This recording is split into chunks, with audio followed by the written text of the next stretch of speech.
Bom dia, pessoa amável da escola.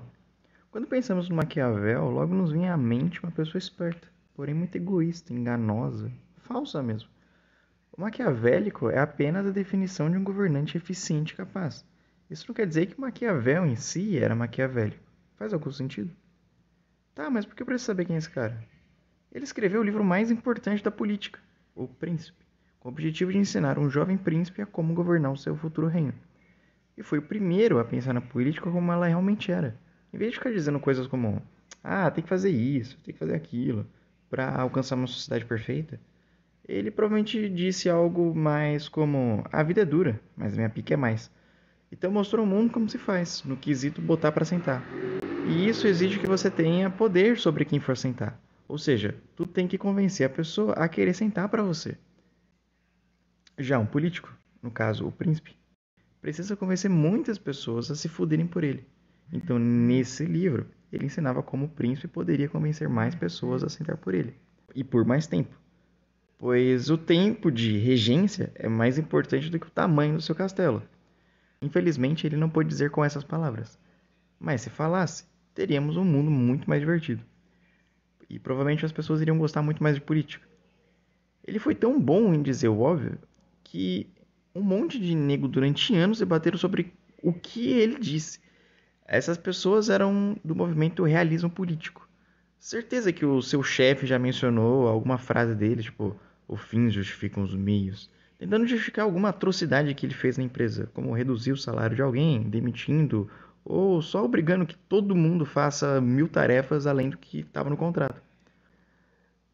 O melhor é que a análise do Maquiavel não é só sobre governança, e sim sobre poder. Então, em qualquer esfera de poder, haverá ali uma oportunidade de ser maquiavélico. Tipo quando a sua mãe obriga você a vir à escola, ela sabe que você odeia. Ela também odiava. E é assim que tem que ser, porque no fim você vai precisar do diploma. Ela está utilizando o poder que ela tem sobre você, na esfera social de mãe, para te obrigar ou convencer você a fazer algo que ela quer que você faça. Ela tem seus motivos, obviamente, porém ela está aplicando um poder sobre você.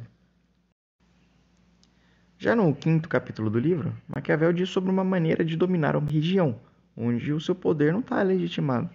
Tipo, onde as pessoas não reconhecem você como líder. E para que reconheçam, ele diz algumas 3 regras. Primeiro, é necessário destabilizar os influenciados, ou seja, as pessoas que você querem botar para sentar, que podem ser impossibilitar que eles se organizem em grupos, ou só tirando propósito, dizendo que eles não precisam disso ou daquilo, que eles não precisam lutar por um propósito. Gerar um vínculo, mostrar que você não é tão diferente deles, que tá tudo normal. Você finge que come pão com manteiga e eles acreditam que você é o cara do povão. E a terceira é aplicar influência sutil, sem provocar grandes mudanças. Não diga nem faça nada absurdo, mas gradualmente aumente os impostos e a sua influência sobre eles. Assim, o seu Estado ficará mais forte para suprimir uma possível instabilidade. No caso, você poderia aplicar isso desconsiderando a parte do Estado e só colocando uma outra análise. Perceba que essa lógica, isso acontece em todos os ensinamentos do livro, você pode aplicar sobre diferentes perspectivas, desde o seu motivo de criação, que no caso era governar o reino, a relações pessoais ou a criação dos filhos. Mas em todos os casos tem uma estrutura parecida, a tal relação de poder. É tipo a relação entre o cara que quer botar para sentar e o cara que tem que ser convencido a sentar. A parada de sentar e ser sentado, digamos assim, fala muito sobre o maior exemplo de abuso da história, a luta de classes. Você já deve ter ouvido o professor comunistinha falando disso, ou algum cara irritante aí falando: isso aí é culpa do capitalismo, e fica por isso. Mas isso é muito além do que os comunistas de Twitter dizem por aí. Isso foi uma proposta do Titio Marx. Ele dizia que a sociedade é dividida em classes, e de fato é. E sempre tem uma ordem, como se fosse uma pirâmide, onde poucas pessoas ficam acima de outras muitas pessoas. E as pessoas de baixo, que são as muitas, sustentam as de cima, que são as poucas. E as de cima pesam sobre as de baixo. Ele chama a classe que está em cima de classes superiores. e os que estão embaixo de classes inferiores. Bem intuitivo. E constantemente acontece um troca-troca no topo, mudando quem manda, mas a ordem continua igual, um acima do outro. Aí a maioria continua abaixo, permanecendo sempre igual, por toda a história. Esse fenômeno é chamado de disputa de classes. E as pessoas que estão acima utilizam todas as ferramentas possíveis para impedir que você, a pessoa que tem poder de fato, tenha sucesso como ele teve, além de manipular constantemente a sua mente para que você acredite que sempre foi assim e deve continuar sendo assim. Que eles devem continuar ganhando 50 vezes o que você ganha, fazendo nada do que comparado ao esforço que você faz. E que é só você continuar trabalhando muito igual ele trabalhava, que você será igualzinho a ele. Mas na realidade acaba acontecendo isso.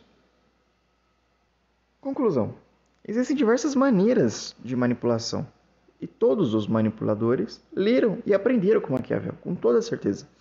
Enquanto você se preocupa com o que a Bruna Cardi e o Neymar estão fazendo, tem os burgueses querendo botar você para sentar e você nem percebe.